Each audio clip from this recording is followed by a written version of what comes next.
And so those of you who are coming into the conversation right now, it's dark where Jared is because it's now nearly 5 o'clock in the morning.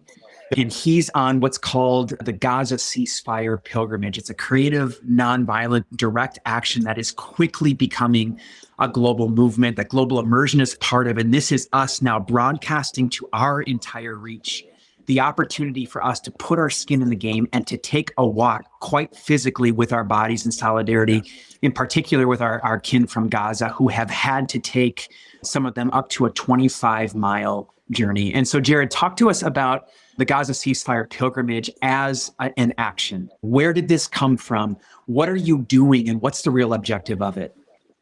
Yeah, thanks, mate. Well, it actually started with one of our brothers who's walking with us right now. He's a Kiwi, but has been living on Bundjalung land here in Australia. It's my mate, James. And James, like so many of us, since the horror of the terrorist attack on October 7th, and then seeing the kind of free pass that the Israeli military has had in indiscriminate killing, like the truly slaughter. There's no other words that has been allowed to happen in light of the trauma of the hostage situation, which people witnessed in the aftermath. He, in prayer, felt led to walk the length of Gaza, the 41 kilometres, which I think in your system is 25 miles. Yes. And he set out by himself and contacted the Palestinian Christian network in Australia and did it just as a prayerful action for himself to kind of shake himself out of the feeling of both that mix of depression and apathy, that helplessness. And I didn't see that James was doing it at the time, but he rang me the next day, said what he'd been doing and asked would I be interested in doing the same thing. And I said to him, mate, I think the world would be interested. We desperately need opportunities to transfigure our trauma. We desperately need opportunities to take this vicarious trauma that, as the Irish lawyer who we all heard from in The Hague in South Africa's court case against the nation state of Israel, made clear, this is the first time that people experiencing genocide have documented it on their own devices in the hope that the world might help. And so many of us are like, what do we do with the images that we've seen? My mate Corey and I are driving here this morning, and the stories of, like, whether it be children describing the death of their father as he went outside their tent in Rafah, which is a refugee camp, which, 1.5 million people have fled to in the south in hope of finding some shelter and some way out. But there is no shelter. There is no safe place. People are literally hiding in graveyards, in cemeteries, hoping that the fact that they're not surrounded by buildings might mean that bombs don't fall on them. People feel more safe literally amongst the dead than they do in any inhabitable living place. And this is the horrors that are continuing. And our world governments are doing so little to actually intervene as this continues. And so I picked up the phone to our mate, Lisa Sharon Harper, and an old friend of ours as well, May Cannon, who both of us have spent time with in the Holy Land. May also used to work for World Vision International, and she now heads up Churches for Middle East Peace. And we picked up the phone to Susan Wahab, who heads up Palestinian Christians in Australia. And together we got plotting and playing and in a Zoom call where there were a lot of tears and some incredible prayers where we just felt the Holy Spirit was doing something. We launched this movement 3 weeks ago. It's only 3 weeks, mate. It's crazy, right? It's 3 weeks ago.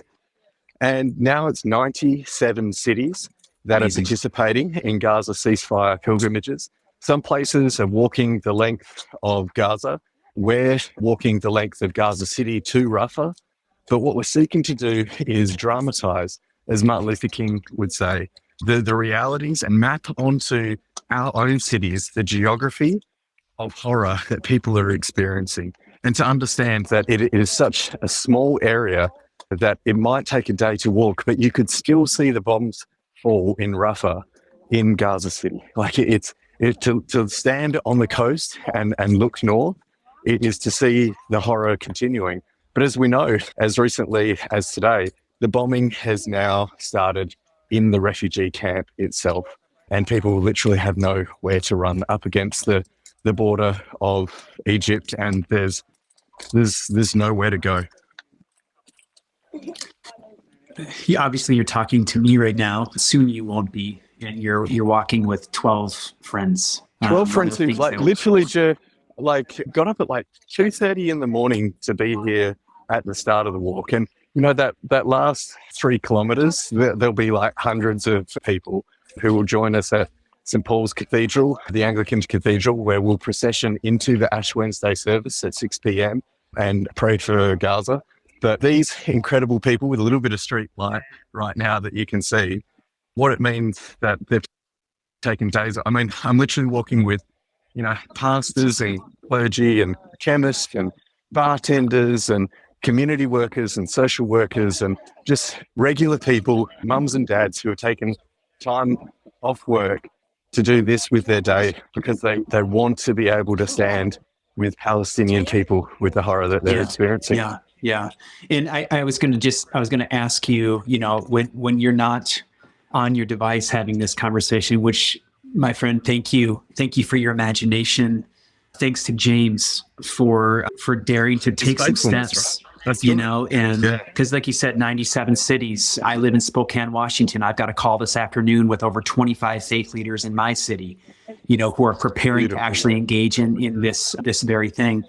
Tell us about, and for those of you who are listening in, the reason we're having this conversation is because the Gaza ceasefire pilgrimage does not take a high level of organization and infrastructure. You can do this like James did it all by yourself. You can walk all 25 miles. You can walk a mile. You can walk 5 miles a day, whatever it is.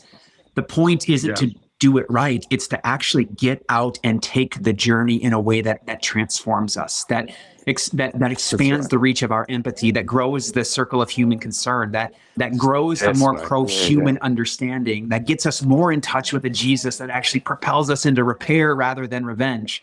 That's the objective of this. But if you're interested in organizing or participating in this, GazaCeasefirePilgrimage.com, you see that scrolling. It's going to be everywhere for us here in the next few days. This isn't an experience that you're being invited into through the duration of Lent, and you can iterate it and nuance it any way you want to. The objective is get your body in solidarity with our kin who are suffering.